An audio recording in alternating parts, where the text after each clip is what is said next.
you open up a box of flowers that just came from the market, and you don't know what you're always going to find. It's kind of fun to just open it up and see the different ones.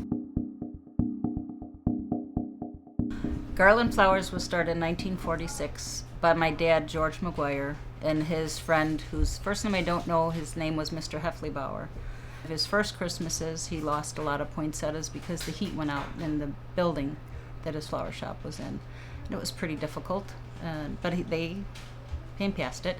And then Mr. Heffleybauer died, and so my dad ended up without a partner, and he bought out his widow, Mr. Heffleybauer's widow, and ran the shop. Just he and my mom ran it. Well, the first shop I worked in, they had me learn what the flowers were that were in the cooler, and I took care of the plants, but that was basically just watering it. I wouldn't say I have a green thumb. It used to be I would think that like plants would look at me and then die, but I've actually gotten better with them since working with Therese, because she knows like every single plant on earth.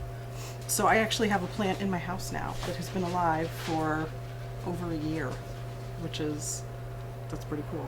Right now I'm in a couple of floral groups where we have webinar sessions at least once a month, sometimes more often.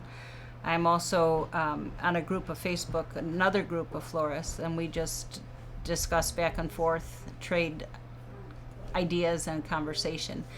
And before the internet and the availability of the webinars, I would go to like 3-day conferences, classes, and then there would be local smaller classes that would be set up. So you would just keep educating yourself, and then publications that are put out that are current magazines that you know, to keep up on the trends. I really know nothing much about flowers. I'm learning as I go here, and I used to walk by here all the time, and I always wanted to work at a flower shop.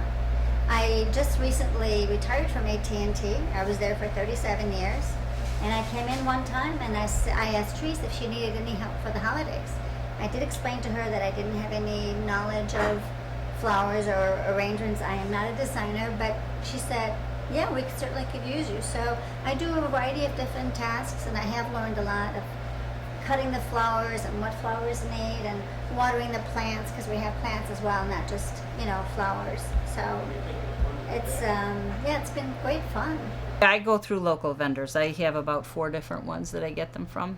The flowers now come from all over. Holland, we get weekly shipments from Holland. We get most of our orchids come from Thailand. Roses come from Ecuador. California still grows a lot, and we get a lot of their product as well. But they come from around the world. The plants do as well? The plants, well, some of the plants come down from Canada. Most of the plants we get are more local than that. I have 2 local greenhouses that I buy all my plants from. Well, right now we're doing prom, and we've had a lot of walk-ins and phone calls because they're ordering their corsages for their dance. Some days we don't get anybody in. Some days we'll have a few walk-ins. It really depends on the season, because like summer, so after prom till about October, it's going to be pretty quiet.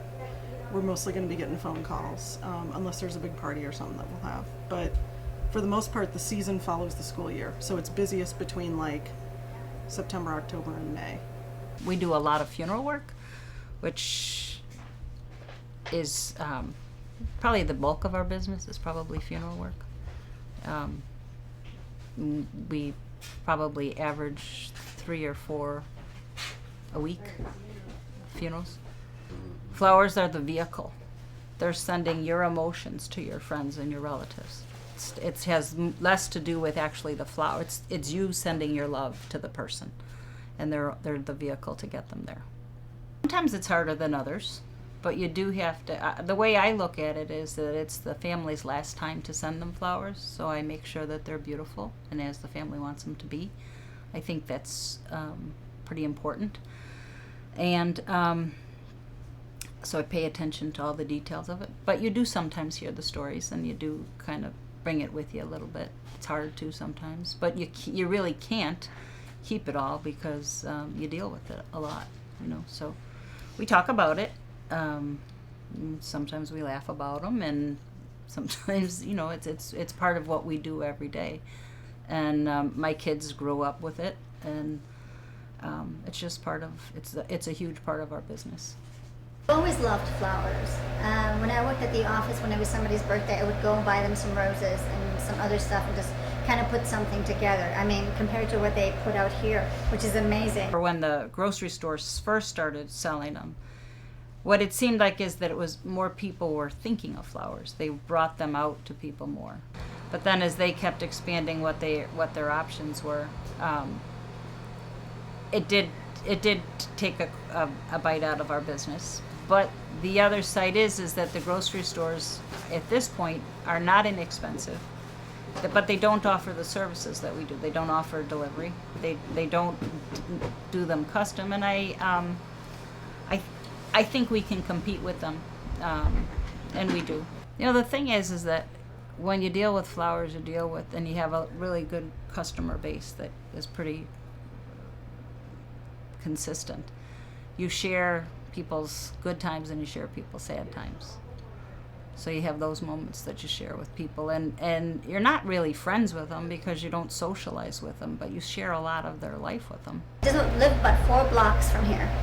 And it's really built up. A lot of people like to live here because we're so close to the city. You know, we've got a lot more opening restaurants. We did have more flower shops, so now there's only 2 in Oak Park. You know, so for some odd reason, you know, it's generated obviously more production here, which is amazing. Previous flower shop, we had a lot of, actually I still have customers from there. We have customers that are multi-generational. There's a lot of people in the neighborhood that I've known. A lot of my older daughter went to school here, so she grew up here as well. My younger daughter grew up here as well, so I know their friends and their family of their friends and different things, and just the people here. But Oak Park is a pretty good community. You know, it's a pretty nice area. He had always told me he didn't think I should take it over because as you get a little older, it gets a lot harder.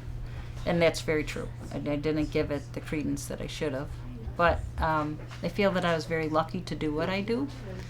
I don't know that it'd be as easy for the next generation to do it in terms of what our average sale is, as opposed to some other industries where people seem to make a lot more money a lot more easily. So I don't know what it's. I hope the flower industry is around for a long time. It's really been fun to see, watching Trees and watching Shauna and them doing these wonderful arrangements. And one day I hope to do one myself.